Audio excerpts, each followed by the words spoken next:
আমাদের সামনে যে আলামতটা অপেক্ষা করছে একদম ঘরের কাছে, সেটা হচ্ছে আল মালহামা, মানে মহা বিশ্বযুদ্ধ। এই মালহামার সামনে প্রথম বিশ্বযুদ্ধ, দ্বিতীয় বিশ্বযুদ্ধ কিছুই না। আমরা যদি হিস্ট্রি জানি, আমরা দেখবো প্রথম বিশ্বযুদ্ধে কোটি কোটি মানুষ মারা গেছে, সেকেন্ড ওয়ার্ল্ড ওয়ারে প্রায় 7 থেকে 8 কোটি মানুষ মারা গেছে। পরিসংখ্যান আরো বেশি, মানুষ এগুলো বলে। শুধুমাত্র হিরোশিমা নাগাসাকিতেই কোটি কোটি মানুষ মারা গেছে। এগুলোর সামনে মালহামা কিছুই না, চীনা বাদামের মতো মনে হবে।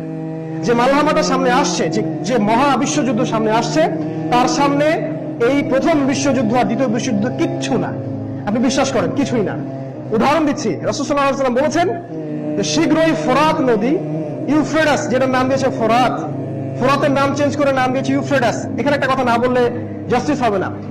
সেটা হলো যে নামগুলো কোরআন এবং সুন্নাহয় এসেছে, সেই নামগুলোকে চেঞ্জ করাটা ঠিক হয়নি, এটাও হারাম। নাম ছিল ইউফ্রেটাস, নাম ছিল ফোরাত, এটাকে চেঞ্জ করে দিয়েছে ইউফ্রেটাস।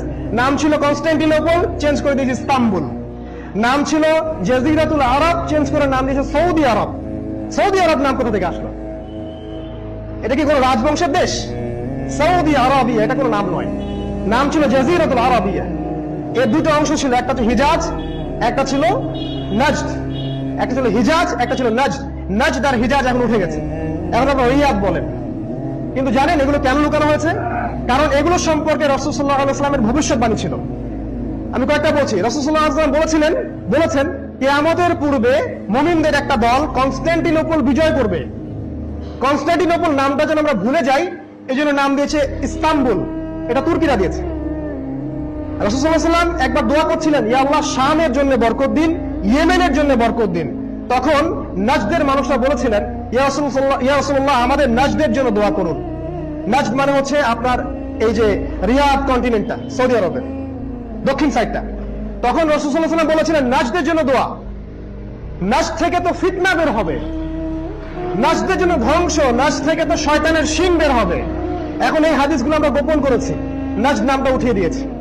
এভাবেই পরিভাষাগুলো চেঞ্জ করা হয়েছে। ঠিক একইভাবে এই যে ফোরাত, এটাকে চেঞ্জ করা হয়েছে, এই নামটা চেঞ্জ করে ইউফ্রেটাস নাম দেওয়া হয়েছে। রাসূল সাল্লাল্লাহু আলাইহি ওয়াসাল্লাম বলেছেন ফোরাত শীঘ্রই তার ভূগর্ভস্থ সোনার খনি বের করে দিবে। এটা রূপক অর্থেও হতে পারে।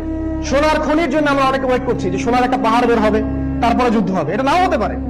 সোনা দিয়ে হয়তো বা রাসূল সাল্লাল্লাহু আলাইহি ওয়াসাল্লাম এমন কোন পদার্থ বুঝিয়েছেন যেটা সোনার চেয়েও বেশি দামি, আর আমরা এখন সেটা জানি, সেটা হচ্ছে তেল। আর এই তেলকে কেন্দ্র করেই ইন্দো আমেরিকান যে শক্তি, তার ইরাকে হামলা চালিয়েছে।